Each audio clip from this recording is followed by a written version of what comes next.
are not convinced that the Mexicans have a very strong case, that it's very unlikely that she would be extradited. New information in the Shanquella Robinson case as the FBI releases some of its files after a news media FOIA request.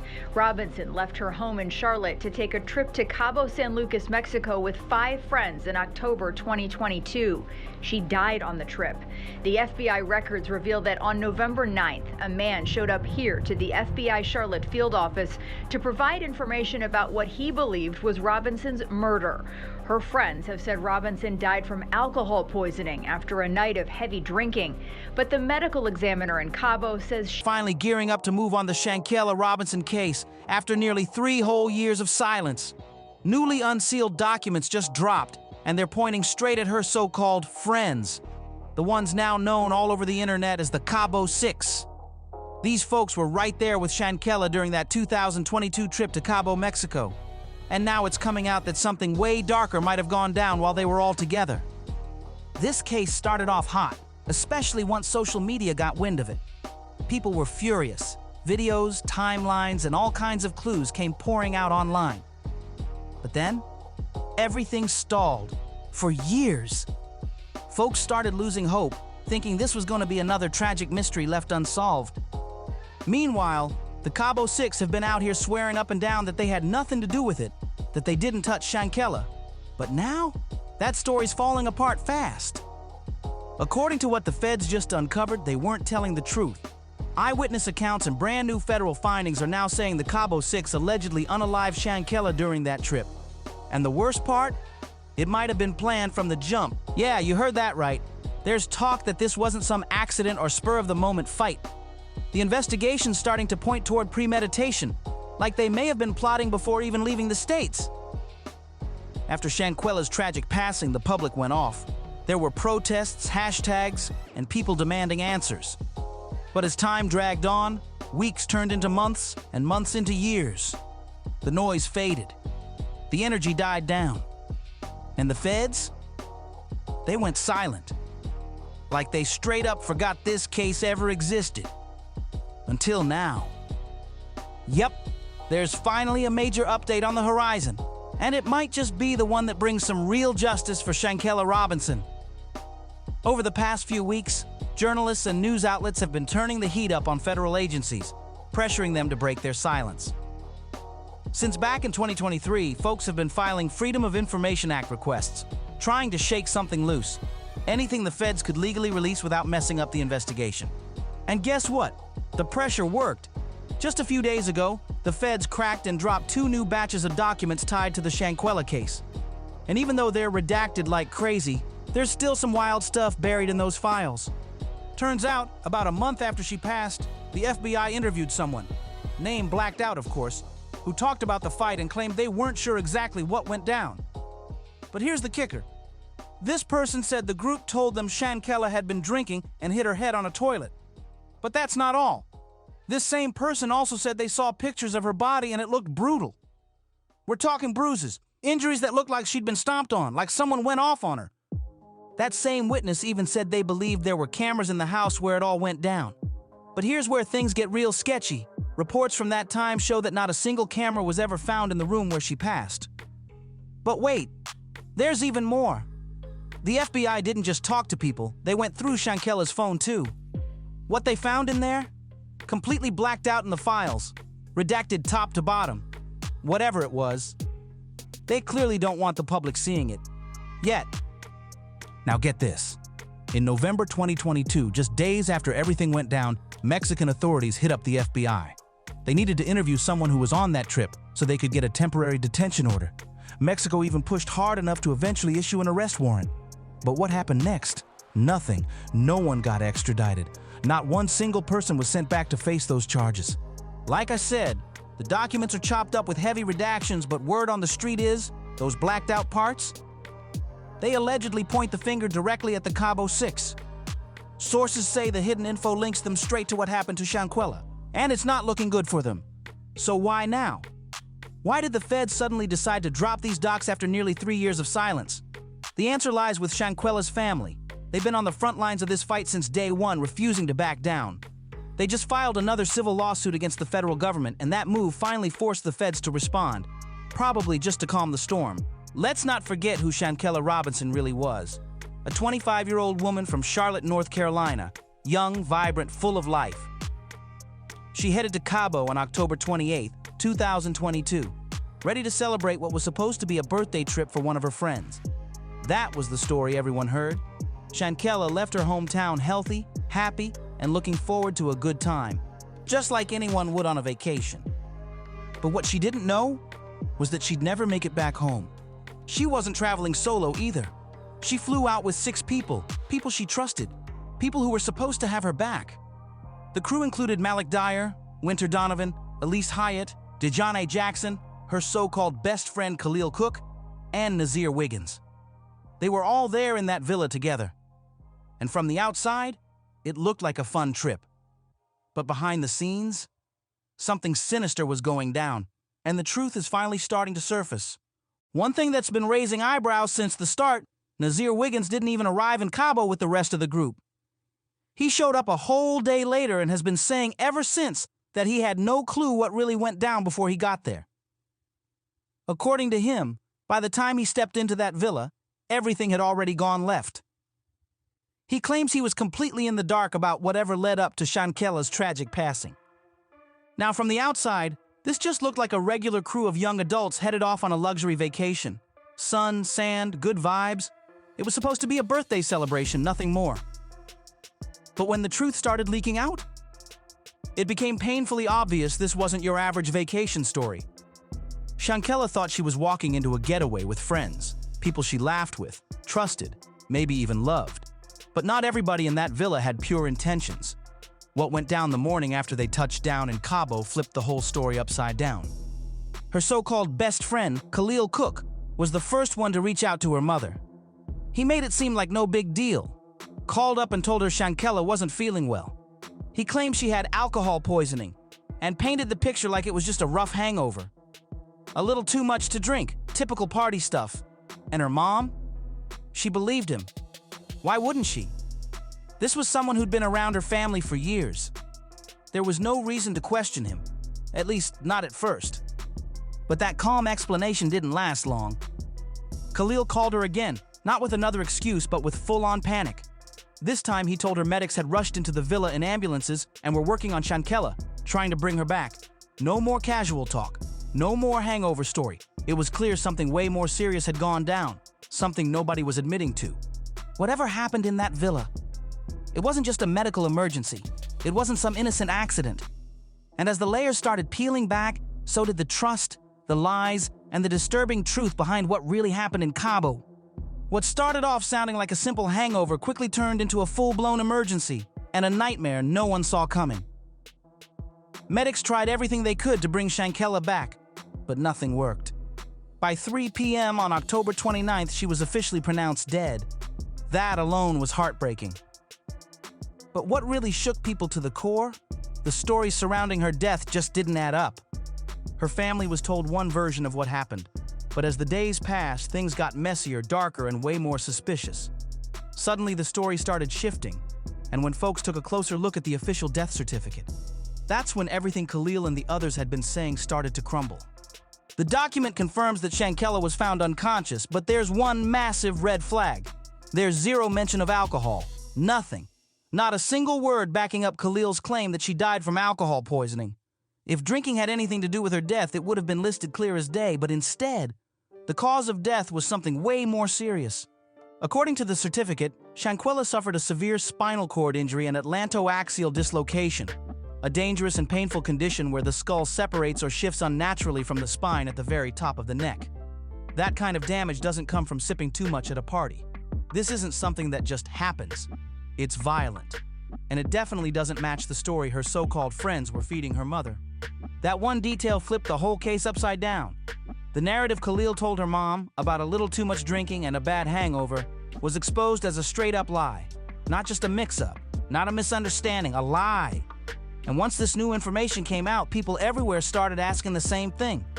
What really happened inside that villa? Because let's be real, spinal cord injuries like this, they're caused by force, physical trauma, Something intense had to happen to cause that kind of damage. The deeper investigators and online sleuths dug into the details, the more chilling it got. And just in case you're not familiar with what an atlantoaxial dislocation is, it's when the top bones in your neck move, or separate in a way they're absolutely not supposed to. We're talking about your skull coming loose from the top of your spine. It's excruciating, dangerous, and nearly impossible to ignore if it happens. So here's the cold truth. The condition that led to Shanquella's death, atlantoaxial dislocation, can either be something you're born with or the result of a physical injury. And since Shanquella had no history of this condition, there's only one explanation. She was hurt. Badly. But the trauma didn't stop there. The spinal cord injury and dislocation weren't the only red flags on her body.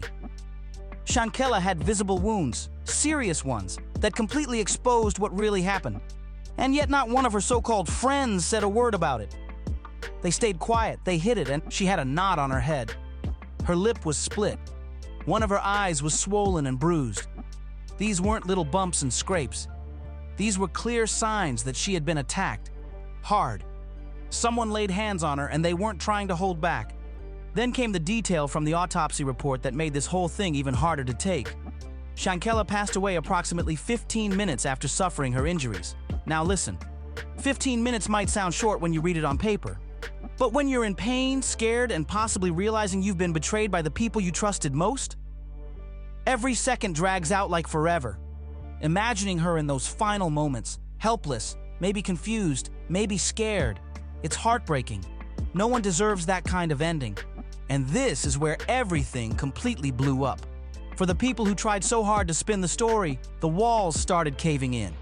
Because right after the news of her death hit the internet, something surfaced that blew the lid off their lies. A video. A disturbing one.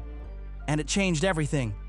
The footage showed Shanquella being viciously attacked by one of the very people she traveled with, Dejani Jackson. And let's be clear, this wasn't some fight. That word doesn't even fit. A fight means both people are involved. But in this clip, Shanquella wasn't fighting back. She wasn't defending herself. She was just there, taking it. No punches, no defense, just her, being beaten while completely defenseless.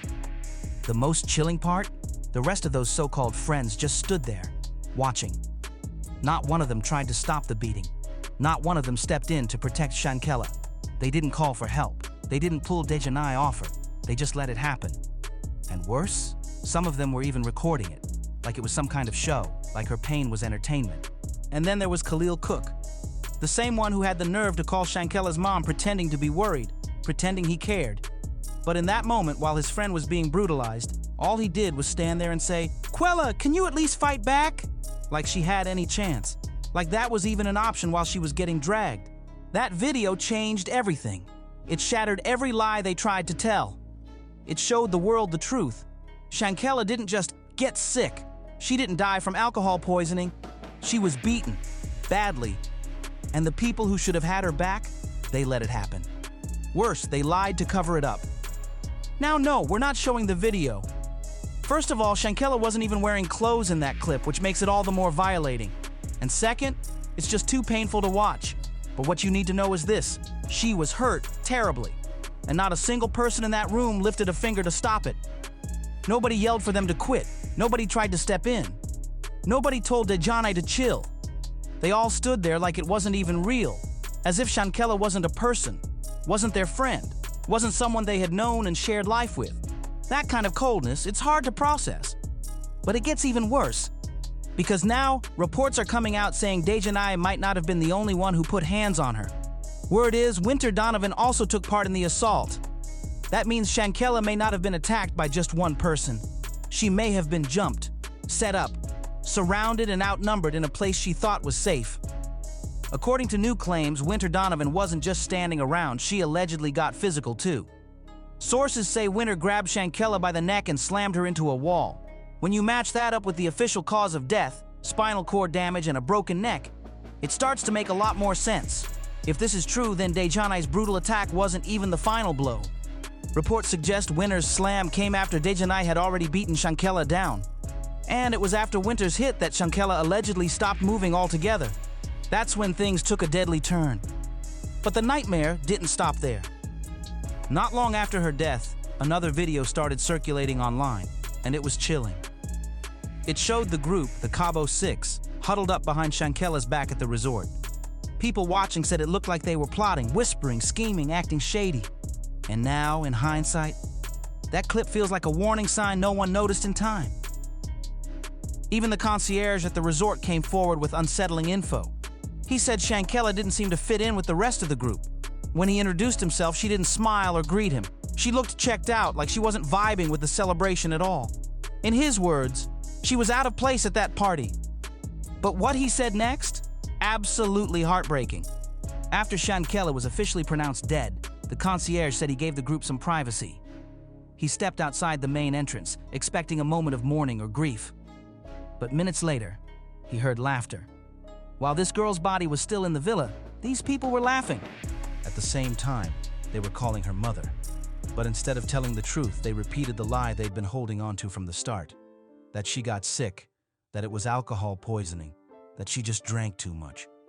They fed her family false hope, covering up the reality of what really happened. But Mexican authorities weren't buying it. They took one look at the scene, the evidence, the injuries, and they didn't hesitate.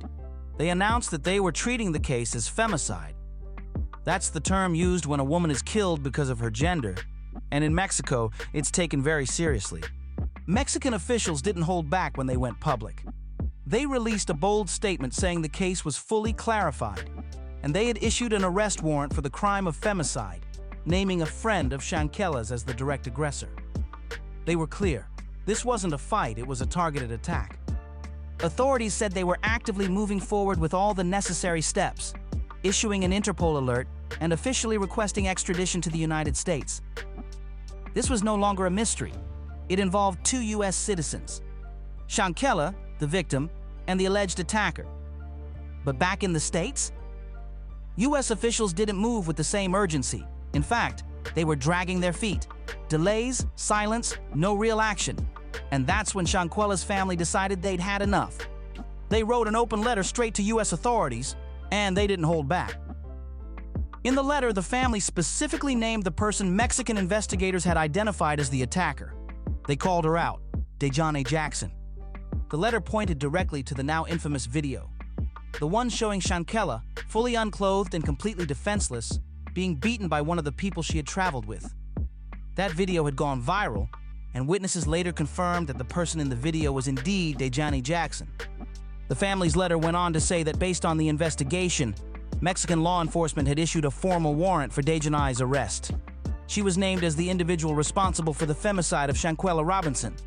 And just like the rest of the group, Dejani fled back to the U.S. right after Shanquella was pronounced dead. They emphasized that femicide is not just any homicide. It's one driven by gender. And in this case, it meant Shanquella's death was intentionally violent and targeted. And here's the legal side. If an American citizen commits homicide while in Mexico but returns to the U.S., they can still be prosecuted. Under federal law or state law, depending on how the crime plays out, justice can still be served. The feds kept moving slow, way too slow. It was like they were hoping the whole thing would just fade away. But Shanquella's family wasn't having it. After waiting nearly 2 years with no arrests, no accountability, and no real answers, they finally snapped and filed a massive civil lawsuit. And when I say massive, I mean they went after everybody. They named the Cabo Six, the United States Department of State, and even the FBI in that suit. No one got spared. Shanquella's mom stood up and said what so many people were thinking. We need justice for Shanquella Robinson. It's been 2 years and there's no reason no one has been arrested. The lack of justice serves as a painful reminder of the vulnerabilities faced by individuals, especially young black women, when they seek adventure in unfamiliar places with unfamiliar faces. It's our responsibility to make sure tragedies like this don't go unanswered. And just like that, boom, the FBI finally started moving. After sitting on requests for nearly 2 years, they dropped those heavily redacted documents like they'd been ready the whole time.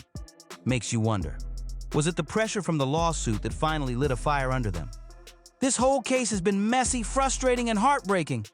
And still, after all this time, Shanquella's loved ones are begging for something that should have happened a long time ago. Justice. Now I gotta ask you, do you think the feds are finally serious this time? Is this the beginning of something real? Or is it just more smoke and mirrors to quiet things down? Drop your thoughts in the comments. I want to hear what y'all think about this. And while you're here, don't forget to like, subscribe, share this with someone who needs to hear it, and turn on those notifications so you don't miss what's coming next. We're not done yet. See you in the next one.